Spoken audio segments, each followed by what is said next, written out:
attacked the militants, the 4 members of the Socialist Party who were up for expulsion from Unison, or are up for being disciplined and banned from office. In this situation, we need the best of the working class to be in the front line. It's absolutely criminal what the Unison leadership are doing at the present time and must be resisted, not just by Unison members,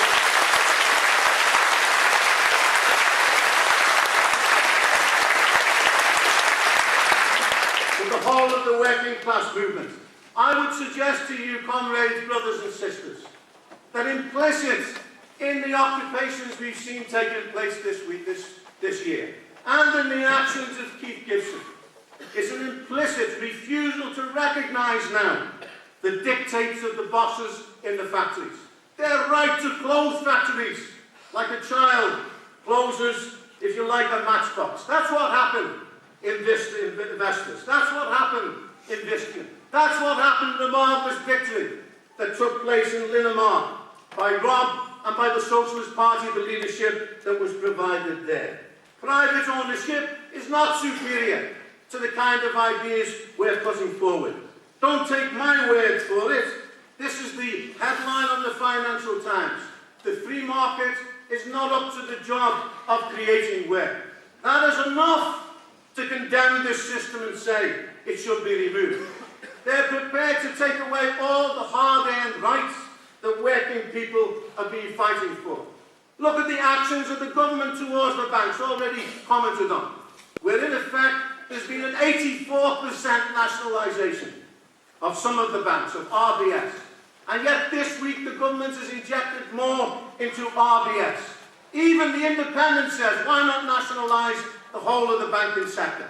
They're not, by the way, saying it should be done as we say. It should be permanent, it should be nationalised, renovated, and then handed back to the banksters to continue with their activity. This is not the way forward in a sensible, sane way to deal with the problems that are confronting working class people at the present time.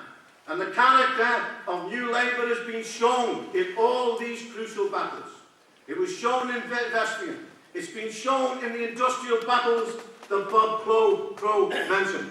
Mandelson came forward as the new great white hope for the working class in the Labour Party conference itself.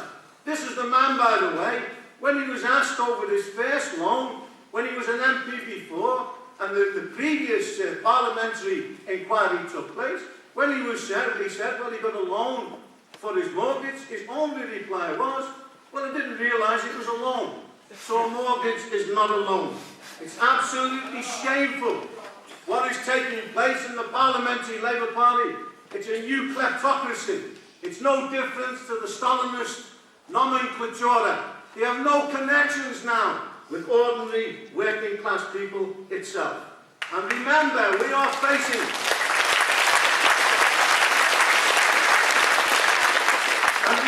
we're facing within a matter of months, 6, 9 months, one of the greatest challenges to the British working class. You have to give one thing to Cameron. He's made it absolutely clear he will take the sword to public services, to councils, to the firemen. They're even trying to create scab armies to actually break the firemen, to break even on the tube. Don't rule out that Johnson, under the aegis of a new Tory government, could attempt to move in that particular direction. In fact, there's going to be the greatest attack on public services in Britain, probably since the immediate period before the general strike. 1922 Geddes report that sketched out a savage attack on the public sector and led 4 years later to a general strike. And implicit in this situation in Britain, in fact throughout the whole of Europe at the present time, is the possibility of a general strike. And what is the answer of the trade union leaders in this situation? We must come behind Labour. While they're kicking the working class in the teeth, Billy Hayes appears on the television. He's challenged. You've given £7 million to Labour. Why don't you disaffiliate? He refuses to answer on Newsnight, even though his own members have voted overwhelmingly in London in favour of disaffiliation from the Labour Party. And what is the argument that they put forward? The enemy is is at the gate. We do not diminish the threat that's coming from the Tories. Torygeddon, as it's being described, if you like, before working people at the present time. Armageddon, as far as the working class and the labour movement is concerned. We don't disguise the danger that is posed. Yes, but this idea of lesser evilism. Brown is horrible, but he's much more preferable to Cameron. Think about the implications of that. Think about the future for the labour movement and the working class. We buy that argument, we come behind you, Labour. Cameron is victorious in the election. The argument will then be, well, we've got Cameron in power, he must unite behind Labour for the next general election. Well, when that general election is posed, afterwards we'll say, well, we're too weak, we have to remain behind the rump of the Labour Party. And you end up where the pendulum swings towards the right.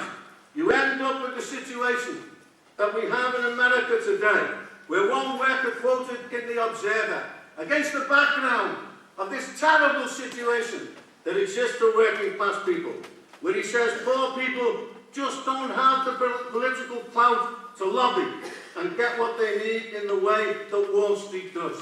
The reason for that is because their choice is between the Republicans and the Democrats. They have no mass Labour Party. We have no mass Labour Party. We have to have a challenge in the forthcoming general election in Britain. This is why the position of Bob Crow, again stated here at this meeting today, is 100% correct. Why it was correct for us to stand in no to the EU as a preparation for this battle. Why it's correct for us to argue against the ideas of lesser evilism